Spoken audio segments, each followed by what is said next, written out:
पर MSME pulse addition 12 report. ये report का नाम याद रखना है आपको। रिलीज किसके द्वारा की गई है? सिडबी के द्वारा।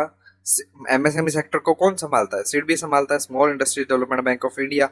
और एमएसएमई भी क्या है? इंडस्ट्रीज सेक्टर ही है। स्मॉल एंड मीडियम एंटरप्राइजेस जो होता है उसे एमएसएमई बोलते हैं, medium micro small and medium enterprises. तो सिडबी के फुल पता होनी चाहिए। Small industries development bank of India ने रिलीज की है रिपोर्ट। और किसके साथ मिलकर ये रिलीज की है रिपोर्ट? ट्रांस यूनियन सिबिल के साथ। सिबिल आपको पता होगा क्या है? सिबिल एक क्रेडिट रेटिंग एजेंसी है, जैसे कि आपकी क्रिफ हाई मार्क है, इक्विफैक्स है, वैसे ही सिबिल है।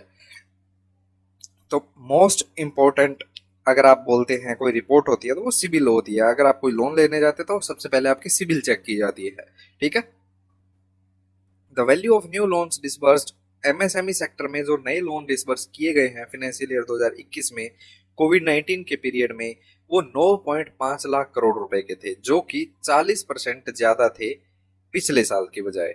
तो जो प्री कोविड पीरियड था 2020 का फाइनेंशियल ईयर का, ठीक है, वो 6.8 लाख करोड़ के जो लोन थे वो एमएसएमई सेक्टर में दिए गए थे। और 2021 फाइनेंशियल ईयर में, यानी 1 अप्रैल 2020 से 31 मार्च 2021 तक, क्योंकि लगभग 2020 के मार्च में ही आया था कोविड, ठीक है, और मार्च वाला चलो महीने अगर ना काउंट करें तो 31 मार्च 2020 तक तो कोविड फ्री रहा था फाइनेंशियल ईयर 2020, ठीक है। तो 6.8 लाख करोड़ के लोन दिए गए थे। और उसके बाद जो 31 मार्च 2021 तक के लोन दिए गए हैं वो एमएसएमई सेक्टर में एक साल में 9.5 लाख करोड़। तो ये 40% का राइज देखा गया, ठीक है। और ये राइज क्यों देखा गया ये भी आपको पता होना चाहिए, किसकी वजह से देखा गया। ये सपोर्ट किया गया था emergency credit line guarantee scheme, जो गवर्नमेंट ऑफ इंडिया के द्वारा इनिशिएटिव लाया गया था आत्मनिर्भर भारत प्रोग्राम के अंतर्गत, कि अलग अलग बैंक्स जो हैं वो जो भी बिजनेसमैन हैं उनका उनका लोन बना देंगे, ठीक है, या कुछ 10% 20% के हिसाब से उन्हें अलग से फैसिलिटी दे देंगे लोन की। तो इस वजह से जो इंक्रीमेंट देखा गया है वो 40% का इस वजह से है, ये आपको पता होना चाहिए।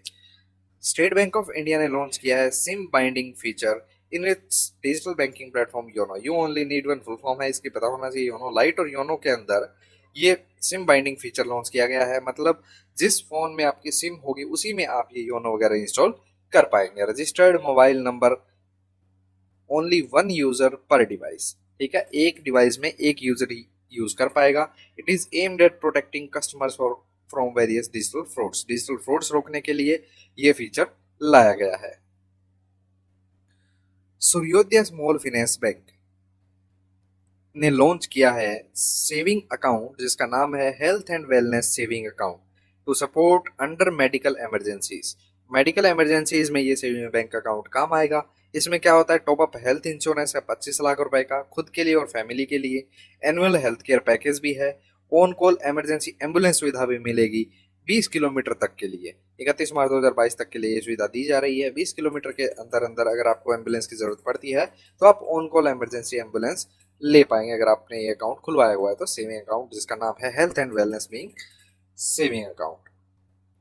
नेक्स्ट है securities and exchange board of India ने पेमेंट बैंक्स को अलाउ कर दिया है to carry out the activities of investment bankers. Investment bankers के तौर पे काम करने के लिए सेबी ने अलाउ कर दिया है पेमेंट बैंक्स को। पेमेंट बैंक और small finance banks differentiated bank की कैटेगरी में आते हैं। तो इन्वेस्टमेंट बैंकर के तौर पे काम कर पाएगा। इसका मतलब जो आईपीओ वगैरह है उसमें हेल्प कर पाएगा ये कंपनीज की, या कोई इंडिविजुअल अपना कुछ इन्वेस्टमेंट बैंकिंग पर्पस के लिए यूज करना चाहता है पेमेंट बैंक की जो सलाह है उसको कंसल्टेंसी लेना चाहता है तो वो भी पेमेंट बैंक अब कर पाएंगे। ये सुविधा दे दी है, ये अलाउ कर दिया है सेबी ने। ज्ञान धन इंडिया का पहला एजुकेशन फाइनेंसिंग प्लेटफॉर्म है। एजुकेशन फाइनेंसिंग प्लेटफॉर्म मतलब हेल्थ फाइनेंसिंग प्लेटफॉर्म वो होते हैं जो प्लेटफॉर्म हेल्थ सेक्टर को फाइनेंस करते हैं लोन वगैरह दे के लैंड करके। और एजुकेशन में एजुकेशन सेक्टर को जो फाइनेंस करते हैं उन्हें एजुकेशन फाइनेंसिंग प्लेटफॉर्म बोला जाता है। तो ज्ञान धन ने रिसीव किया है एनबीएफसी लाइसेंस मिल गया है आरबीआई के द्वारा। आरबीआई के द्वारा ज्ञान धन को नॉन बैंकिंग फाइनेंशियल कंपनी के लाइसेंस के तौर पे दे दिया गया है। इसका प्लान है कि ये 650 करोड़ रुपए के जो लोन है वो डिसबर्स करेगा फाइनेंशियल ईयर 2022 के एंड तक। फाइनेंशियल ईयर 2022 के एंड तक मतलब 31 मार्च 2022 तक। In which it has 50 crore for domestic short term courses, domestic मतलब इंडिया के अंदर कोई शॉर्ट टर्म कोर्सेज के लिए कोई लोन लेता है तो उसको फाइनेंस करेगा, और जो बाकी का 600 करोड़ है वो अब्रॉड के लिए यूज किया जाएगा। बैंक ऑफ बड़ौदा ने एक एमओयू साइन किया है, बैंक ऑफ बड़ौदा ने किसके साथ, आंध्र प्रदेश गवर्नमेंट के साथ, किस चीज के लिए, to assist and finance the entire 14,000 beneficiaries for setting up aqua units, aqua units setup करने के लिए 14,000 बेनिफिशरीज को फिनेंस करने के लिए बैंक ऑफ बड़ौदा ने आंध्र प्रदेश गवर्नमेंट के साथ टाई अप किया है। एक्वा यूनिट्स जो आंध्र प्रदेश की फिश आंध्रा स्कीम है उसके अंतर्गत सेटअप किए जा रहे हैं, और एक्वा यूनिट्स में जो फिश आंध्रा स्कीम में सेटअप किए जा रहे हैं, ऐसा करने वाला फिशरी सेक्टर के अंदर आंध्र प्रदेश पहला स्टेट बन गया है कंट्री के अंदर। नाबार्ड फुल फॉर्म पता होनी चाहिए आपको नाबार्ड की, national bank for agriculture and rural development. RRB के इंटरव्यू में भी पूछा जाएगा, क्यों, क्योंकि अच्छा खासा हाथ रहता है नाबार्ड का आरआरबी के फाइनेंसिंग में। NABARD has partnered with central warehousing corporation through the NAB foundation to offer storage facility for farmer producer organisations.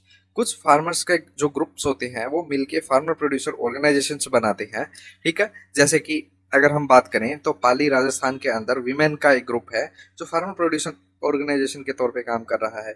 तो उसमें क्या होगा, फार्मर प्रोड्यूसर ऑर्गेनाइजेशंस जो हैं वो अपना जो सारा अनाज वगैरह है वो इकट्ठा करते हैं, और किसी बिचौलिए के बजाय वो अपने आप अपने दम पे काम करते हैं, ठीक है। तो अब उनको स्टोरेज फैसिलिटी प्रोवाइड करवाने के लिए नाबार्ड ने CWC central warehousing corporation जो है उसके साथ टाई अप किया है कि फार्मर प्रोड्यूसर ऑर्गेनाइजेशंस जो है उनको लोअर रेट पे नेक्स्ट 5 ईयर्स के लिए स्टोरेज फैसिलिटी ऑफर की जाए, ठीक है। तो ये जो फाउंडेशन है उसका नाम क्या है, नाब foundation, NABARD foundation, NABARD foundation के थ्रू ये टाई अप किया गया है। रिजर्व बैंक ऑफ इंडिया ने अप्रूव कर दिया है reappointment of Prakash Chandra, Prakash Chandra non executive part time chairman रहेंगे रत्नाकर बैंक लिमिटेड के फॉर पीरियड ऑफ 3 ईयर्स। तो याद रखिएगा प्रकाश चंद्रा की रीअपॉइंटमेंट कर दी गई है, आरबीआई ने अलाउ किया है।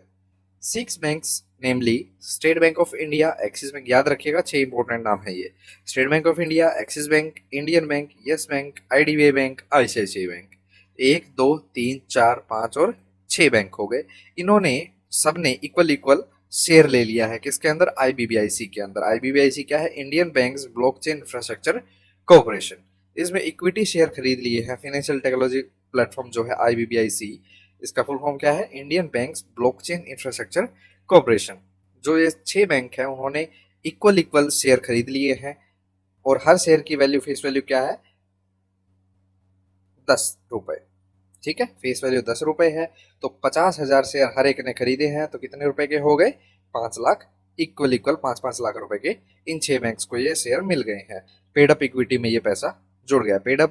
तो जो 6 बैंक है उन्होंने जो अगर परसेंटेज पूछा जाए कितना लिया है इस हिस्सेदारी में, तो वो 5.55% है, स्टेक है, ये बात याद रखिएगा। तो बहुत बहुत इंपॉर्टेंट है, स्टार भी लगा देता हूँ, याद रखिएगा।